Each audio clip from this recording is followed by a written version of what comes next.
Halo sahabat nonton, siapa nih yang penasaran dengan kelanjutan cerita dari drama Crash? Yuk kita mulai aja alur cerita kelanjutan episode 8 ya. Setelah truk pengangkut Kyungsu terbalik, Sohee dan Yunho segera menolong Kyungsu. Saat itulah Yunho melihat kalau Kyungsu juga dikirimi artikel tentang tabrakan Hyunsu di masa lalu. Keesokan paginya, tim TCI mendatangi Kyungsu di rumah sakit dan memberitahunya kalau ada yang sengaja memotong gasper gerigi truk Kyungsu. Berarti Kyungsu dihilangkan dari daftar tersangka nih sahabat nonton, karena dia juga korban. Yunho lalu berbicara berdua dengan Kyungsu, menanyakan apa ada yang Kyungsu sembunyikan, sembari menyodorkan artikel tabrakan Hyunsu. Kyungsu akhirnya cerita kalau bukan hanya dirinya yang mendapatkan artikel tabrakan Hyunsu, tapi Jaeyoung, Jungwook, serta ayah Jungwook juga mendapatkan artikel itu. Saat sampai di kantor polisi, Yunho menanyakan kepada Donggi, siapa pria bertopi hijau yang bersama Donggi kemarin malam? Donggi jawab, oh, itu supir truk juga. Dia yang bantuin aku buat mencari Kyungsu. Mendengar itu, Yunho membuat eksperimen. Yunho berdiri di bawah lampu dan mengenakan sebuah topi. Dari jauh, tim TCI diminta untuk menebak warna topi yang dikenakan oleh Yunho. Mereka menebak Yunho menggunakan topi berwarna hijau. Tapi saat mereka mendekati Yunho, ternyata topi yang Yunho gunakan berwarna biru. Berarti mereka nggak bisa mencari pelaku hanya berdasarkan warna topinya. Karena bisa aja Cho Ik-wan juga salah melihat warna topi akibat pantulan cahaya. Pagi harinya, tim TCI mulai membahas tentang kecelakaan truk. Selain Nam Jae-hoon dan Kyungsu, ada dua korban lainnya yang bernama So In-bum dan Nam Kwang-ryul. Ternyata semuanya berada di bawah perusahaan CY Logistik. CEO-nya bernama Kang Chang-sok. Dapat dikatakan kalau Kang Chang-sok ini sebenarnya adalah penipu perusahaan angkutan gitu. Sohee dan Yunho mendatangi So In-bum untuk menanyakan perihal kecelakaan yang pernah dialaminya di masa lalu dan menunjukkan foto korban lainnya yang mengalami kejadian serupa. Begitu juga dengan Donggi dan Hyun Kyung. Mereka mendatangi Nam Kwang-ryul. Tapi tim tidak mendapatkan informasi apapun karena sepertinya para supir truk menyembunyikan sesuatu, tapi nggak mau bicara.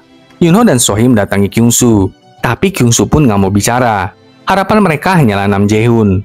Sedangkan di tempat lain, Donggi dan Hyun Kyung mendatangi Kang Chang-sok dan menanyakan tentang para supir truknya yang mengalami kecelakaan. Tapi Kang Chang-sok terus mengatakan kalau dirinya memperlakukan semua supir truk dengan baik. Gak sampai di sana, Donggi dan Hyun Kyung juga menguping. Seorang supir truk sedang berdebat dengan Kang Chang-sok. Jadi Kang Chang-sok menginginkan para supir truknya untuk menandatangani kontrak kerja, yang isinya supir truk harus melebihkan beban pada truknya sendiri. Dan kalau terjadi kecelakaan yang disebabkan oleh hal itu, perusahaan truk Kang Chang-sok nggak akan bertanggung jawab. Supir truk itu adalah supir truk yang kemarin itu membantu Donggi mencari Kyungsu. Donggi menyarankan agar supir truk itu melaporkannya kepada polisi. Tapi percuma, karena nggak ada kekerasan atau bukti pengancaman dari pihak Kang Chang-sok. Nam Jae-hoon juga menceritakan hal serupa, tentang bagaimana semua supir truk menandatangani kontrak itu. Tapi ya para supir truk nggak punya pilihan kecuali menyetujuinya. Nam Jae-hoon dan 4 orang temannya menuntut Kang Chang-sok atas kontrak yang nggak adil itu. Tapi Kang Chang-sok malahan menuntut balik para supir truk. Akhirnya, para supir truk menyerah. Dan salah satunya bernama So Young-chul bunuh diri. Dari antara 5 supir truk yang menuntut Kang Chang-sok, masih ada 1 supir truk yang tidak mengalami kecelakaan, yang bernama Woo Gil-sun. Dan ternyata itu adalah ayah Donggi dong sahabat nonton. Hyun Kyung memberitahu Yunho dan Sohee kalau putra So Young-chul yang bernama So Dong-woo adalah pelakunya, untuk membalas dendam kepada orang-orang yang menyebabkan kematian ayahnya. Saat Hyun Kyung melacak lokasi keberadaan So Dong-woo dan Woo Gil-sun, mereka berada di lokasi yang sama. Donggi, Sohee, dan Yunho pun bergegas ke lokasi itu. Donggi akhirnya bertemu dengan ayahnya Woo Gil-sun. Tim menanyakan apakah Woo Gil-sun baru aja bertemu dengan So Dong-woo. Ayah Donggi menjawab iya benar. Kenapa? Sohee menjelaskan kalau sekarang timnya sedang mencari So Dong-woo dan menanyakan apa yang mereka bicarakan. Ternyata So Dong-woo itu adalah pria yang membantu Donggi mencari Kyungsu dong si topi biru. So Dong-woo mengatakan kepada Woo Gil-sun, kalau terjadi apa-apa dengannya, tolong sering-seringlah mengunjungi makam ayahnya. Dan sebelum pergi, So Dong-woo mengatakan kalau hanya Woo Gil-sun aja yang meminta maaf kepada ayahnya sewaktu dulu. Mendengar cerita Woo Gil-sun, tim TCI langsung mengejar So Dong-woo. Ternyata So Dong-woo mendatangi Kang Chang-sok yang sedang menyetir mobil. Dan So Dong-woo menabrak mobil Kang Chang-sok dengan truknya. So Dong-woo yang sangat marah menarik Kang Chang-sok keluar dari mobilnya dan memukulinya. Tapi Hyun Kyung datang tepat waktu dengan motornya dan memisahkan keduanya. Hyun Kyung pun dengan mudah menangkap So Dong-woo. Terus bagaimana dengan biang keroknya si Kang Chang-sok? Saat diinterogasi oleh Donggi, So Dong-woo mengakui seluruh perbuatannya, dari memotong gesper gerigi dan percobaan membunuh Kang Chang-sok. So Dong-woo juga mengatakan kalau dia merekam semua pembicaraan dirinya dengan Kang Chang-sok tentang kontrak ilegal itu. Tapi saat So Dong-woo menemui pengacara dengan rekaman itu, pengacara bilang Kang Chang-sok hanya akan mendapatkan hukuman percobaan. Ya, So Dong-woo nggak tahanlah dengan hal itu. Jadi So Dong-woo berniat untuk membunuh Kang Chang-sok. Donggi lalu memperlihatkan kamera dashboard pengemudi mobil putih, di mana pengemudi itu sedang berbicara dengan istrinya di telepon. Dan tiba-tiba aja gesper gerigi dari truk Nam Jae-hoon mengenai lehernya. Pengemudi mobil putih pun mati seketika itu juga. Hal ini menyadarkan So Dong-woo kalau akibat perbuatannya, seseorang yang nggak bersalah meninggal gitu aja. Tentu So Dong-woo merasa amat bersalah. Keesokan harinya, Kapten Jung dengan tampang mengerengut memberikan sebuah kasus kepada timnya. Itu adalah kasus dari Pyo Myung-hak, kecelakaan Jae-yong. Tim langsung tahulah siapa Jae-yong. Itu loh, kasus seorang pegawai wanita ayah Jae-yong yang melompat dari mobil Jae-yong karena pelecehan seksual. Kapten Jung menegaskan kalau Jae-yong meninggal bukan karena kecelakaan mobil, tapi karena dibunuh. Di tempat lain, Kyung-soo mendatangi Jung-wook dan meminta uang. Sepertinya Kyung-soo membutuhkan uang itu untuk ganti rugi kecelakaan truknya. Kyung-soo juga mengancam kalau dirinya akan membeberkan kebenaran yang sesungguhnya terjadi kepada polisi. Yun-ho kemudian menemui Kapten Jung dan menceritakan kalau dirinya mendapatkan surat yang isinya artikel kecelakaan Yun-soo. Dan yang mendapatkan surat itu, Yun-ho, Jae-yong, Kyung-soo, Jung-wook, Komisaris Jenderal Pyo Myung-hak, dan bahkan ayah Hyun-soo.